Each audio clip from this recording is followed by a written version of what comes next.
It's the Kyle Hyman Show on Redeemer Radio. This is Kyle Hyman, and joining us to talk about the book Inseparable, 5 Perspectives on Sex, Life, and Love in Defense of Humanae Vitae is Dr. Paul Gondreau. Thank you for being here, Doctor. It's my pleasure to be with you, Kyle. It's been 50 years. We've had Theology of the Body and who knows how many books, blogs, and talks on the subject. Why do you think Humanae Vitae is still relevant? Well, of course, you mentioned Theology of the Body, and John Paul II made it very clear when he started the Theology of the Body, which, of course, that's just culled from his nearly 5 years of weekly Wednesday public audiences. But he made it very clear at the outset that the purpose of the Theology of the Body was to flesh out the teaching of Humanae Vitae. Because really what we find in Humanae Vitae, it's a short document, and it addresses specifically the issue of artificial contraception, but really embedded within it are deeper principles, and what my contribution to the book Inseparable is in showing is a deeper anthropology, a fuller view of the human person, and that, you know, how we approach sexual comportment, how we approach sexual lifestyles, it really flows from how we understand the human being, and that's what we find deeply, deeply embedded in Humanae Vitae, and that's why it's so relevant, because it touches on the truth of the human person. Do you think Humanae Vitae gets unfairly reduced down to just being about contraception? Absolutely.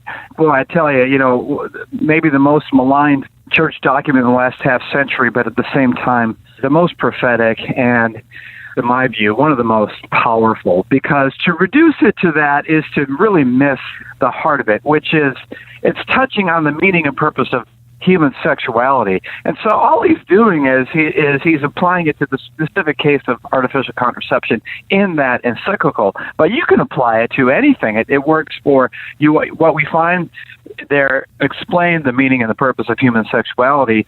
It will tell us, therefore, why, you know, homosexual conduct and thus same-sex marriage, or premarital sex and fornication and pornography down the line. Humanae Vitae is as equally applicable to all the other issues as it is artificial contraception. It seems like a lot of times, you know, beyond, even if we do get past the idea of contraception, a lot of our conversations about church teaching on sexuality and Humanae Vitae end up focusing on practical things, rules on what we can or can't do. But your essay in the book talks more about the truth of the human person and human nature. Can you talk a little bit about what human nature can tell us about human sexuality? Yeah, precisely. It's really imperative to see that before the do's and the don'ts, the church's moral teaching, and specifically here, Humanae Vitae, it addresses the deeper questions of human happiness and the perfection of our humanity, human flourishing. And human flourishing, human happiness, flows from the kind of being that God has designed us as, the kind of nature we possess. He's designed us in view of a certain kind of happiness. Okay, and what you find showcased in Humanae Vitae is the understanding that in the Catholic vision of the human person, the human being is a body-soul unity. And that's deeply important when it comes to our sexuality, because the purpose of sexual action is expressive of our body-soul composite nature in a specific kind of way. Because if we just look at sex, first and foremost, at the physical, biological level, and that's where we need to start, because sex is owing to us first on account of our having bodies. God has no sex because he has no bodies. Neither angels, they're pure spirits. But we have bodies, animal-like designed bodies, and thus we have a sexed nature. And if you just look at it at that perspective, it's clear what its purpose is: procreation. I mean, if you abstract procreation out of human sexuality, you have no, from a purely biological or bodily point of view, no way of explaining this. Okay, and isn't that where we are today, though? Yeah, it sure is. But on the other hand, it's kind of ironic is that sex is reduced to a purely bodily affair, but at the same time, you find a reduction of the human being not really to a body-soul unity, but more to an autonomous, free-thinking self that is just loosely tied to a body. So you can treat your body as a toy. You can treat it as like a recreational playground. You can treat it as a means to something else. So do whatever you want with it. And so, interestingly, Pope Benedict the 16th, in his first encyclical, Deus Caritas Est, noted the irony is that really what that's tantamount to is a hatred of the body. It starts out looking like it's a celebration of the body, but deep down, by denying the body as an inherent part of our human nature, you're denying the inherent moral worth and responsibility that comes with our bodies, because then what you do if your body's part of your identity, as Catholic anthropology insists, then what you do to your body, you do to your very self. And that's why you must treat it well. You can't just treat it like a toy or a means to something else. So really it's kind of interesting that for the Church, sex is ordered, yes, to procreation, first and foremost as owing to our embodied nature. But it's also ordered to unitive love, because we're not just animals. We are free, rational beings that are ordered ultimately to love, to the love of God, to the love of friendship. And human sexuality shares in that in a particular way, in as much as it becomes the means of the expression of two people who are united in the deepest bonds of friendship. But because that friendship is meant to be procreative by design, it must and can only be between a man and a woman. That's really what you have in Humanae Vitae in so many words. We're talking with Dr. Paul Gondreau. The book that he helped contribute to is called Inseparable, 5 Perspectives on Sex, Life, and Love in Defense of Humanae Vitae. And when you're talking about natural law or human nature, it seems like that should be something that everybody would agree on.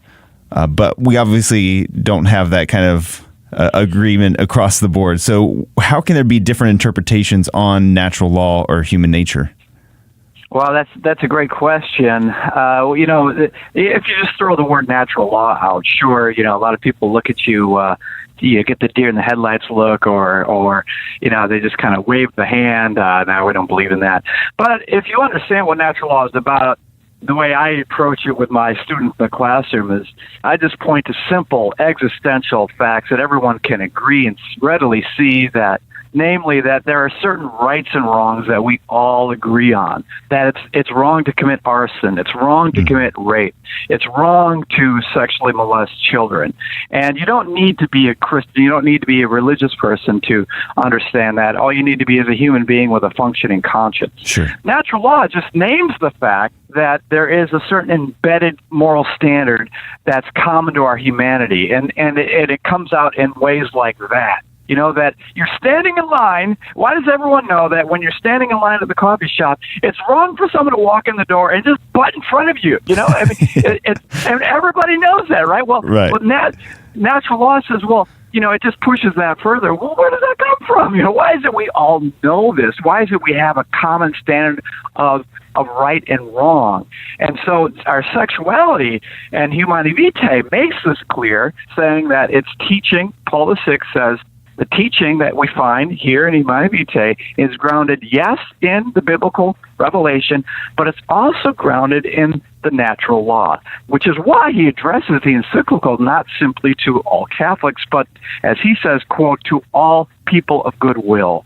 So the audience, therefore, for Humanae Vitae is not just the Catholic Church, it's the entire human family. Because what we're talking about, what I just said to you just a minute ago about the fact that our sex is ordered both to procreation and to unitive love, and you cannot separate those, because the procreative ordering is expressive of our embodied nature, the unitive ordering is expressive of our rational nature, and as you cannot separate body from soul, so neither can you separate procreation from unitive love. That's a philosophical argument. That's an argument which is based on reason alone. So you don't need to be Catholic to accept that as true and to understand that. It might help, certainly, because the biblical teaching endorses that and makes that clear, but it's not necessary. So how do we talk to somebody that hasn't made that connection or is having troubles maybe making that connection? Well, it depends on what you're talking about, because when it comes to sexuality, it's such a hot button issue that people have such deeply intense emotions wrapped up in. And of course, you're touching upon personal lifestyles.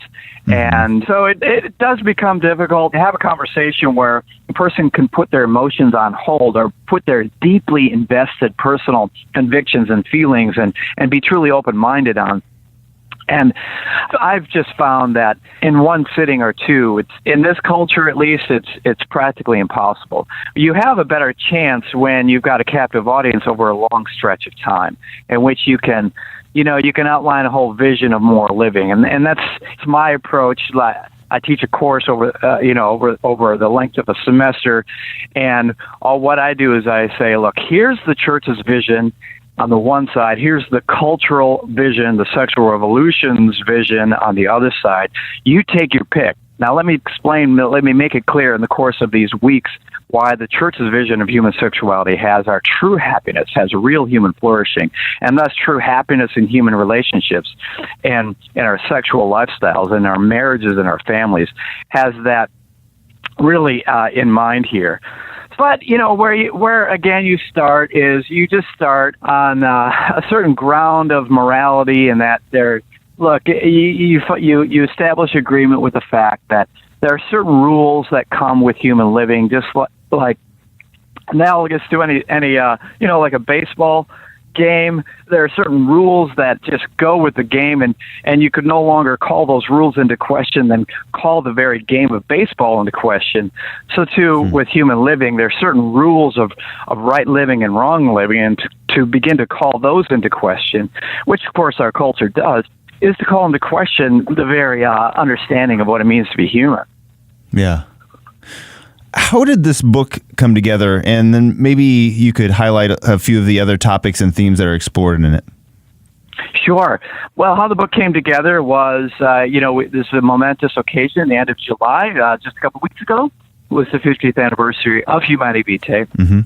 It's perhaps in terms of papal encyclicals, certainly, but just more generally of the expressions of church teaching, it's been the most attention-grabbing, the most maligned and reviled, even most misunderstood. But for those who understand the truth of the matter, and I would argue that, and this is what the purpose of the book was, to show that, in fact, Humanae Vitae is a great gift to the church. It's a great gift to humanity, and the 50th anniversary is the moment to showcase that. So you've got various perspectives in the book. You've got more of a properly biblical perspective. Mm-hmm. You have more of a philosophical perspective. That's my contribution. Although I do have a little section on the biblical teaching, just to show that the teaching of the Bible and the teaching of natural law are one and the same. Mm-hmm. There's also a perspective from a couple who have lived this, so a more kind of practical and existential perspective.